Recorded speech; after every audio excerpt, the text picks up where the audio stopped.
gente está falando aqui de matemática, de física, que são áreas afins à engenharia, mas vamos falar especificamente da engenharia mecânica. O engenheiro mecânico desenvolve, projeta e supervisiona a produção de máquinas, equipamentos, veículos, sistema de aquecimento, de geração, ferramentas, etc. Né?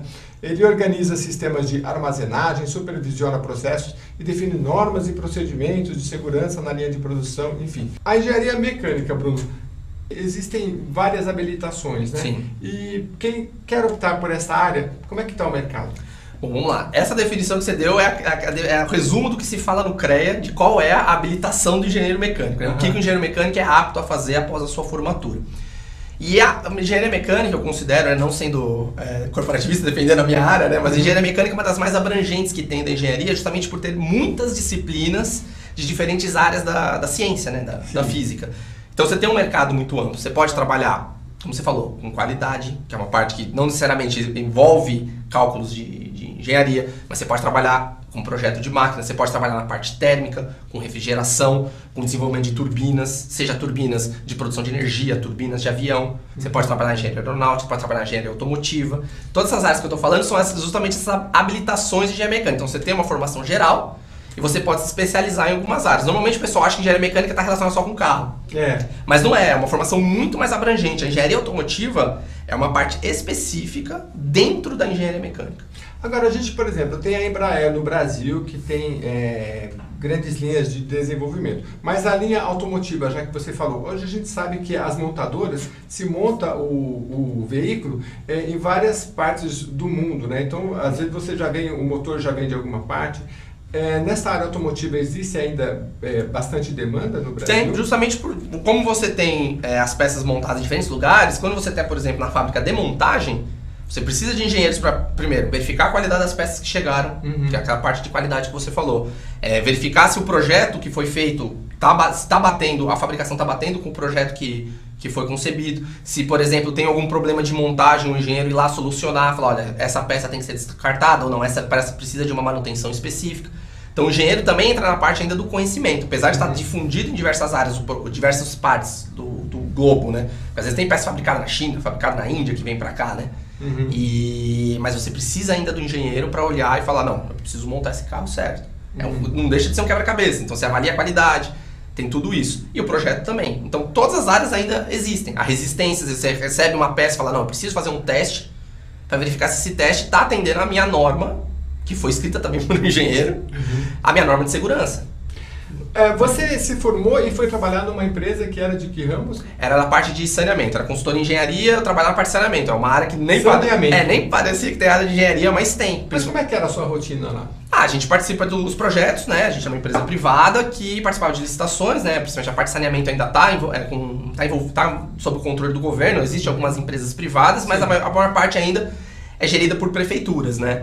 E então a gente participa dos projetos, dos processos licitatórios. A partir do momento que a gente ganha o processo, a gente faz o projeto, por exemplo, de uma estação de tratamento, de uma estação de bombeamento. E é nessa estação de bombeamento, por exemplo, que o engenheiro mecânico entra para calcular e escolher a melhor bomba que vai atender a essa estação de bombeamento.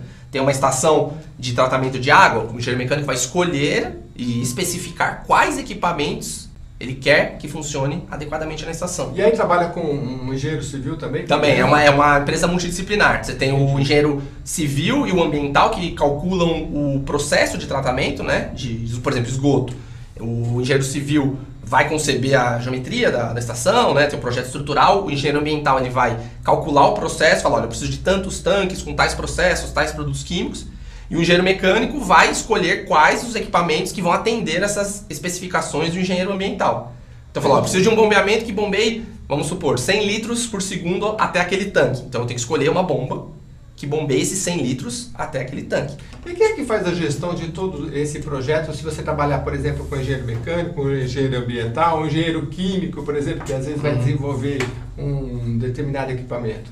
Normalmente é o gerente de projeto e o gerente de projeto pode ter qualquer formação. Ah, legal. Mas ele vai ter que ter esse olhar para todas as engenharias. Tem que ter esse olhar não. Normalmente, nessas empresas de saneamento que eu trabalhei, normalmente o engenheiro-chefe são civis. Porque, historicamente, essas empresas foram desenvolvidas por engenheiros civis. Mas nada impede que seja um engenheiro mecânico. Desde que ele tenha realmente esse conhecimento abrangente, ou experiência de mercado, que também conta muito, de você poder gerir o projeto. Ô Bruno, em anos de bonança, como o Brasil também já viveu, mas hoje nem tanto, nós estamos com essa gravação aqui em 2017, muitas empresas contratavam engenheiros, no caso os civis, de outros países, né? Esta migração desses profissionais, no caso da engenharia, ela existe também? Ou se eu me formar como engenheiro, vou ter que trabalhar no Brasil? Ou existem países que têm demanda, eu posso trabalhar fora? Ou o Brasil, às vezes, recebe profissionais que vêm de outras áreas e aumenta a competitividade, ou isso não existe? Não, tem. É que no Brasil teve um problema sério, principalmente nós falando de ciclos econômicos, que existe uma lacuna, existe um buraco bem grande de pessoas mesmo, de falta de pessoas, entre a minha geração, que está na casa aí dos 30, 40 anos de idade, e a geração mais velha, de 60, 70 anos. No Brasil tem muito pouco engenheiros na casa de 45 a 55 anos. Por quê? Porque quando eles eram jovens, na década de 90, a engenharia estava praticamente nula no país. Então a maioria foi trabalhar em banco, foi virar professor, então tudo isso atrapalha o mercado, porque você fica com um buraco. Então a nossa geração teve que correr atrás para assumir cargos altos em pouco tempo. E quem não conseguia atender, eles precisavam o quê? Trazer de fora. Que interessante. Principalmente nas grandes empresas. Eu me lembro, por exemplo, que há 20, 30 anos o pessoal fala assim, mas você vai estudar engenharia, você vai ficar desempregado. Não tem. Então foi um ciclo em que não houve incentivo e as pessoas não queriam porque sabia, vai estudar, é uma boa área, mas você não tem emprego. E aí de repente vem um ciclo econômico que está preparado para isso. No caso, eu me lembro, acho que talvez 2000... Teve a crise americana em 2008, mas um período bom nos Estados Unidos, aqui no Brasil foi um pouco antes, porque teve um incentivo muito grande na construção civil. Exatamente. Seja de construção de casas, teve construção de construção de refinarias, estaleiros, usinas hidrelétricas. Você pega os principais projetos do país, seja a hidrelétrica de Belo Monte, aquela de Giral, tudo isso foi feito durante esse período, né? As licitações, os grandes projetos, então as construtoras precisavam de gente, as refinarias e tal. Agora vamos dar uma de mandinar então aqui, já que a gente está falando de ciclos econômicos, o que se pode esperar aí dos próximos ciclos? Que a gente sabe que o Brasil viveu e ainda vive, está saindo um pouco dessa depressão, né, econômica, mas você acha que vai se abrir um ciclo aí futuramente para que áreas dentro dessas áreas que a gente está falando, engenharia, química, física, como é que é a perspectiva, se tratando de um período mais amplo? Vai. Eu aposto muito forte nessa possibilidade, primeiro porque não somente o pessoal de engenharia acredita nisso, mas as áreas que comandam o país. Você já vê, por exemplo, postura de políticos falando que o Brasil precisa de um ciclo de infraestrutura para melhorar. Seja infraestrutura rodoviária, todo mundo sabe, infraestrutura metroviária, quem mora aqui em São Paulo sabe que tem problema de metrô, tem pouco metrô, tem rodovias com barro ainda, então quer dizer, portos insuficientes, então existe a necessidade de um investimento pesado em infraestrutura no país. Nós engenheiros sabemos disso. O que está deixando a gente mais otimista é justamente economistas, políticos, começarem a falar isso, porque aí você já começa a levar isso para quem toma a decisão, né? Que é a classe, infelizmente, nesse caso é a classe política, eles que determinam as diretrizes que vão fazer o país melhorar. E o que deixa a gente mais tranquilo é que, independente da ideologia política, estão pensando nisso. Legal. Vão fazer um ciclo de infraestrutura no país com certeza.